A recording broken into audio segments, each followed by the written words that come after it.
नमस्कार दोस्तों, आप सभी का स्वागत है। सुदेश हिंदुस्तानी पर हम सभी यहाँ पर जुर्म से जुड़ी हुई खबरें सुनेंगे। ये कहानी शुरू होती है सच्ची कहानी हरियाणा से। 35 साल की युवती और 22 साल का युवक। 4 महीने इनकी शादी को हो जाते हैं और फिर एकाएक इनकी शादी टूट जाती है। युवती द्वारा आरोप भी काफी लगाए जाते हैं कि आखिर क्यों ऐसा उसके साथ हुआ। वो दर दर की ठोकरें खाती हुई हमें दिखाई देती है और साथ ही साथ वह अपनी दलीलें कई लोगों को बताती हुई दिखाई देती है। मैरिज सर्टिफिकेट, उसके फोटोज, सारी चीजें हैं जो वो दिखाई देने के लिए लोगों के सामने प्रत्यक्ष रूप से प्रमाण है जो रखती है। आखिर ये कैसा होता है, क्यों होता है, किस लिए होता है, इस पर हम आज चर्चा करेंगे। मित्रों, एक युवती है जिसके पास मोबाइल होता है। वो मोबाइल थोड़ा सा प्रॉब्लम्स होती है, उसके अंदर खराब होता है, इसलिए वो युवती अपना मोबाइल सही करवाने के लिए किसी की शॉप पे जाती है। जब वह किसी की शॉप पे जाती है तो उसके पास केवल और केवल 1300 रुपये होते हैं, लेकिन वहाँ डिमांड की जाती है कि इसको सही करने के 1800 रुपये लगेंगे। युवती बताती है कि 1300 रुपये उसके पास हैं, 1800 रुपये उसके पास नहीं हैं, क्योंकि उसके पास खाने के लिए कुछ चीज़ें नहीं हैं, वो भी खरीदनी है और इसी 1300 रुपये में से वो सारी कुछ चीज़ें हैं जो मैनेज करेगी। लेकिन मोबाइल सही करवाना भी कहीं ना कहीं उसके लिए एक जरूरी कार्य बन चुका था। ऐसे में वह बार बार दलीलें देती है, दुकानदार से कहती है कि सिर्फ और सिर्फ उसके पास 1300 रुपये हैं, 1300 रुपये से ऊपर 1 रुपया भी नहीं है।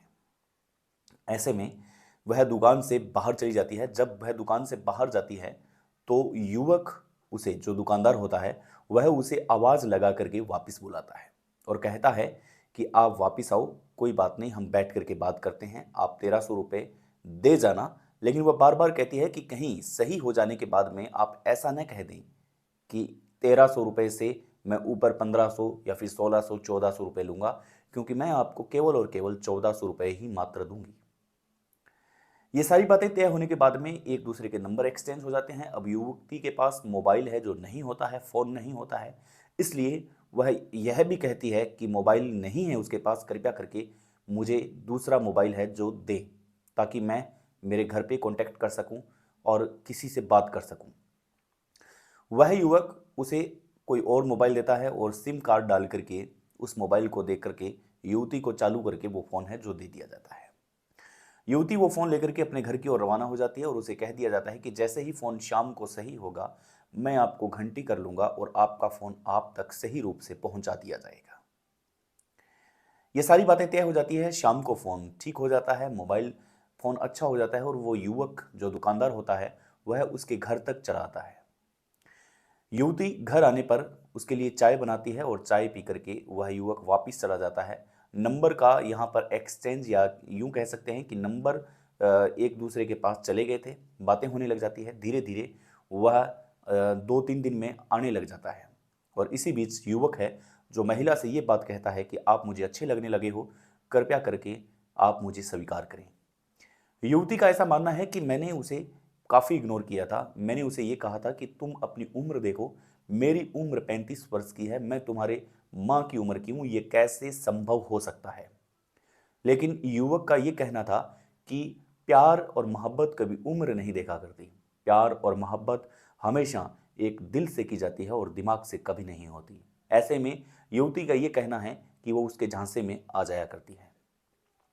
प्यार मोहब्बत की ये बातें शुरू हो जाती हैं, उसके घर वालों को पता लग जाता है और जो शादी के बाद में जो शारीरिक संबंध बनाए जाते हैं समाज के अंदर एक सभ्य तरीके से, वह शारीरिक संबंध अनैतिक रूप से शादी से पहले उनके बन चुके थे। ऐसे में बात यहाँ तक पहुँच गई थी कि उसके घर वालों को अच्छे तरीके से पता लग गया था कि ये क्या हो रहा है और लड़का है जो कहाँ जा रहा है।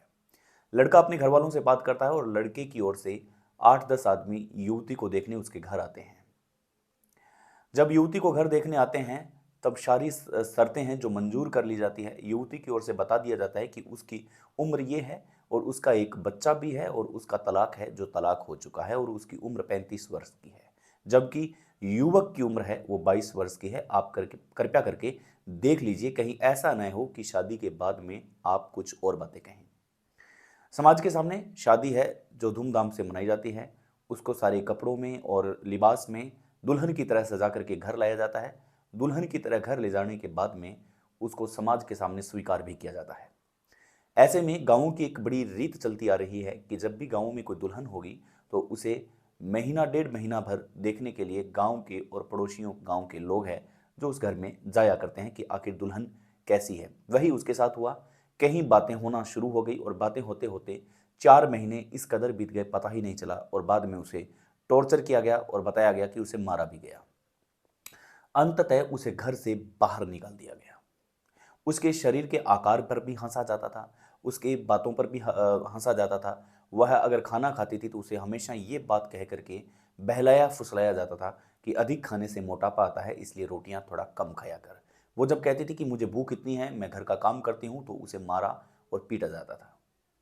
बहरहाल शादी को अब काफ़ी समय हो चुका है, टूट चुकी है, और वह युवती है जो अपने मैरिज सर्टिफिकेट लेकर के समाज के हर कोने में चक्कर लगाती हुई नजर आ रही है।